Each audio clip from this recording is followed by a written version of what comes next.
The Healing Alchemist is a podcast for mindset mastery, personal growth, and healing. Hosted by Pudding Ibrahim, a science-informed, soul-aligned hypnotherapist, performance coach, and MEME practitioner. You'll gain honest insights and tools to live a beautiful, curious, and intentional life. You're in exactly the right place, and I'm so glad you're here. Let's begin. Hello, my friend. Thank you for your curiosity and interest in finding out the truth about hypnosis. Through no fault of yours, you probably have certain ideas of what hypnosis is from watching TV and movies and seeing all kinds of wacky hypnosis stage shows. Over the next few minutes, I'm going to tell you exactly what it is, the science behind it, debunk some myths, and by the end, you'll realize that hypnosis isn't actually woo-woo. It's really an effective science-based tool that's non-invasive, accessible to everyone, and helps speed up personal transformation by reprogramming the part of you that's responsible for your change, your subconscious mind. I've also timestamped all of these questions so that you can refer to them in the description box. You're welcome. Ready? Let's begin. Question 1. What is hypnosis? Stanford University psychiatrist Dr. David Spiegel, who happens to be one of the world's leading researchers and authorities on clinical hypnotherapy, defines hypnosis as a state of highly focused attention where one can create a non-judgmental, immersive experience. What this means is during this state, your brain undergoes changes that allow your subconscious mind to become more open to suggestion. Question 2. Is hypnosis mind control? Nah. Hypnosis is a collaborative process where you're actually in control at all times. Your unconscious mind simply is taking a step back, allowing your subconscious mind, which is where all of your core beliefs live, become more accessible. And that's when the real change can happen. Question 3. Will hypnosis make me give away all of my secrets? Absolutely not. This is one of the biggest fears that people seem to have about hypnosis. So you cannot and will not reveal anything that you don't want to share.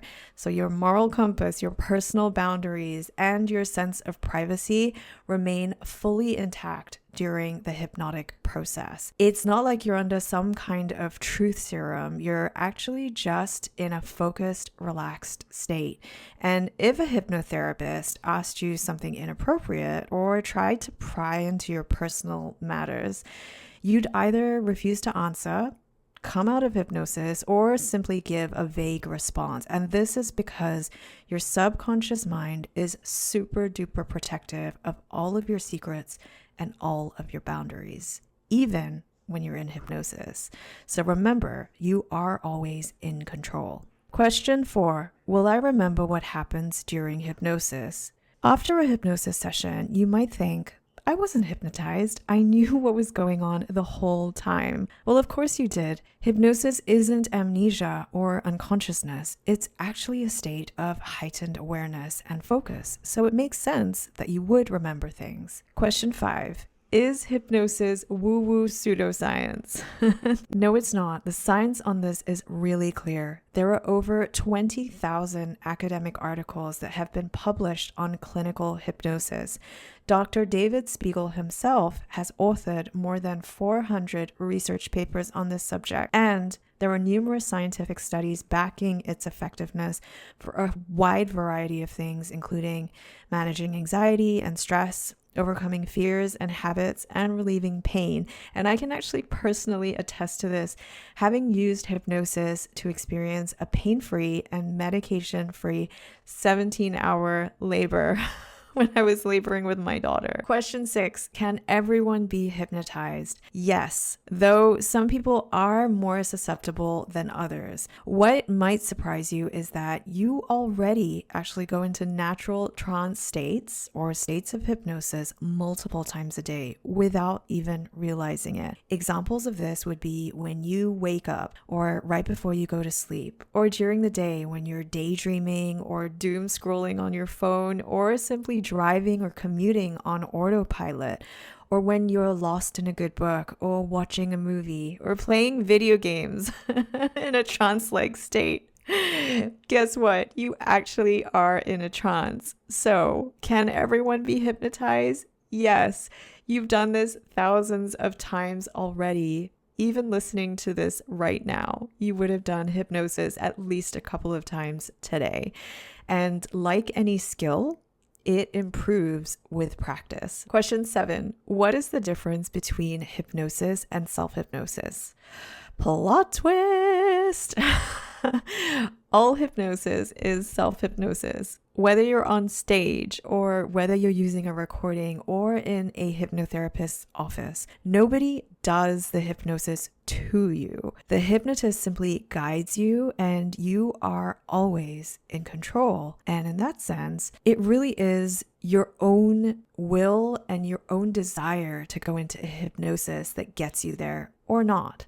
So when you think about those stage shows and those volunteers who go on stage, please know that on some level, their subconscious decided that they were going to be okay with having fun and accepted those suggestions for themselves. Those who didn't were actually quickly sent back down to the audience. You just may not have seen that. Similarly, in a therapeutic setting, you can choose to be open and accepting of suggestions or not. You can choose whether or not you want to change. It's always up to you because all hypnosis is self-hypnosis. Question 8. Does being hypnotized make you weak-minded? Actually, the opposite is true.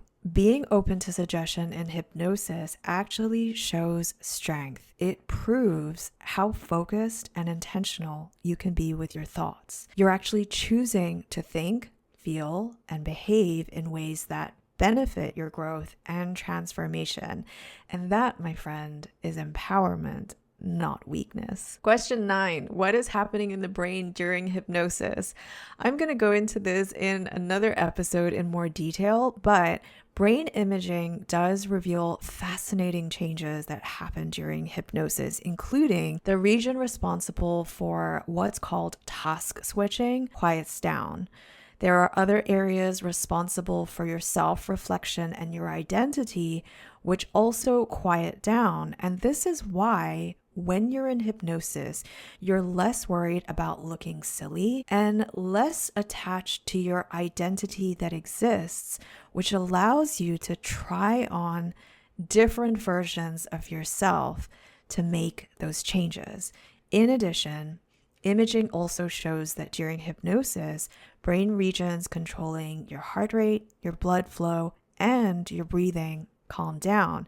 And this could actually explain the physical relaxation that's commonly linked to being in a state of hypnosis. Though, again, side note, you don't always have to be relaxed to be in a state of hypnosis. Question 10.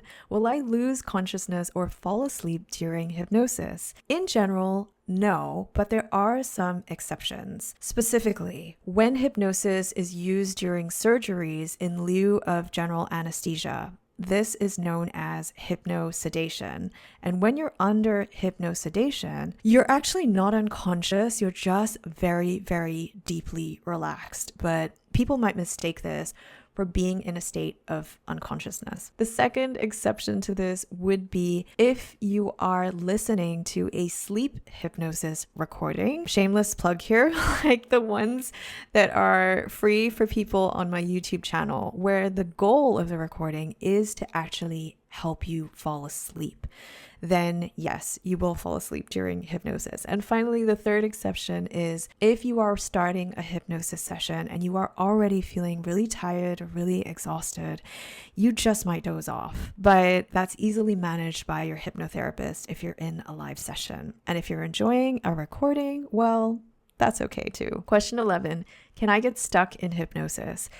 This is actually impossible because remember, all hypnosis is self-hypnosis. You are the one to choose when you want to enter and when you want to exit. So if we were working online and our call dropped for whatever reason mid-session, your subconscious would simply alert you to the fact that you'd be listening to silence and you would naturally emerge from hypnosis. We'd then reconnect and pick up right where we left off. You can't get stuck. Question 12. Can children be hypnotized? Spoiler alert, Children are actually in almost a constant state of hypnosis.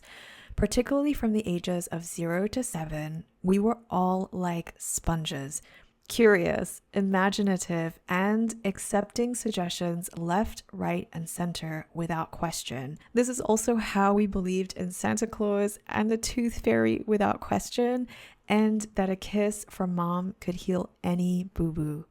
Unfortunately, this is also when many limiting beliefs are formed. Children can benefit from hypnotherapy, though it does depend on their age and attention spans. Question 13. Is hypnosis the same as meditation? It actually depends on the type of meditation. Let me explain.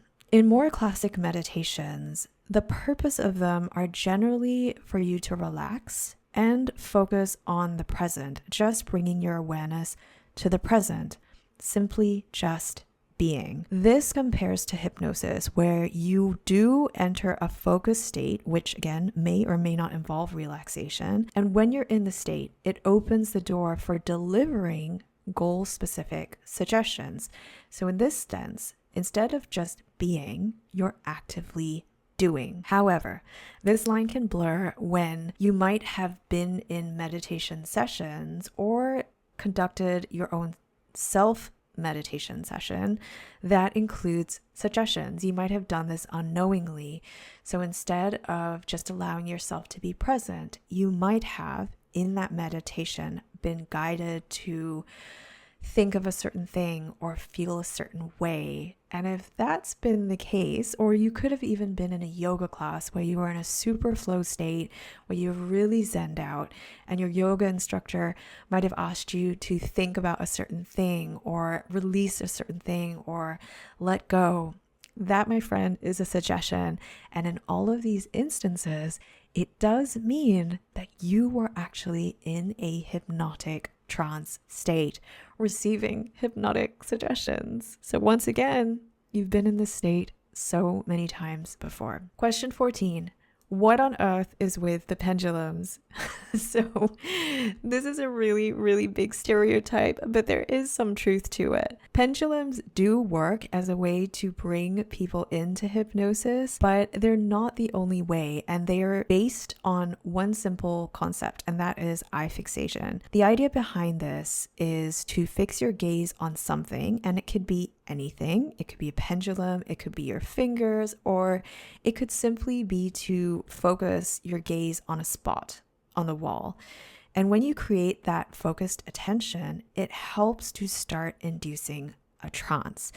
Now, once again, pendulums work, but they are simply one of the hundreds of other methods that you could use to enter a trance state. And eye fixation, which is what I just described, the pendulum method uses, is a common way of inducing a trance, but it's not the only way. Question 15. Is hypnotic suggestion the same as an affirmation? So similar language, but different delivery. Both affirmations and hypnotic suggestions should be phrased in present tense and be positive in nature. However, hypnotic suggestion takes many, many forms. They could be in the form of metaphors, stories, or complex linguistic patterns. With hypnotic suggestion, it's really about putting the right words in the right place at the right time. This can compare to straight affirmations, which are typically standalone statements, versus hypnotic suggestions, which are generally preceded by some form of induction into a trance state, whether that's a light one or a heavy one. And that helps to bring your subconscious into a more primed state for faster reprogramming. Question 16. Can hypnosis delete memories? This is a hard no. Your memories will always remain intact, but what hypnosis can do is change how you feel about certain memories, making them less emotionally intense.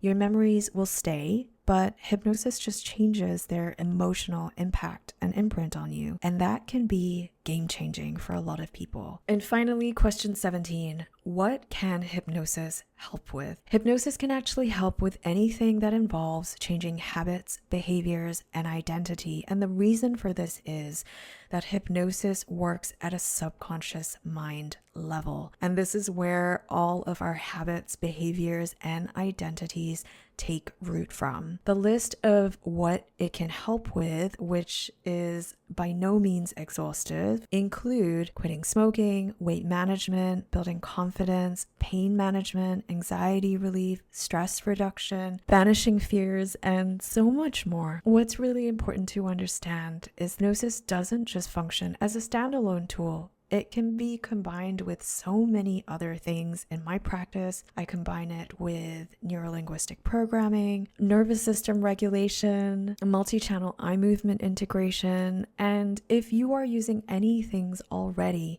this could be a hugely complementary therapy to what you're doing. And that's it. It was a long list of questions, but we made it. I hope that this has given you so much more clarity of what hypnosis actually is and how normal and natural it is. And if you're curious about how you can harness the power of your own mind to create changes you desire, I invite you to visit my YouTube page where I offer free guided self-hypnosis experiences and other tools for personal growth and development. I'll drop the link in the description box and I'll see you in the next episode.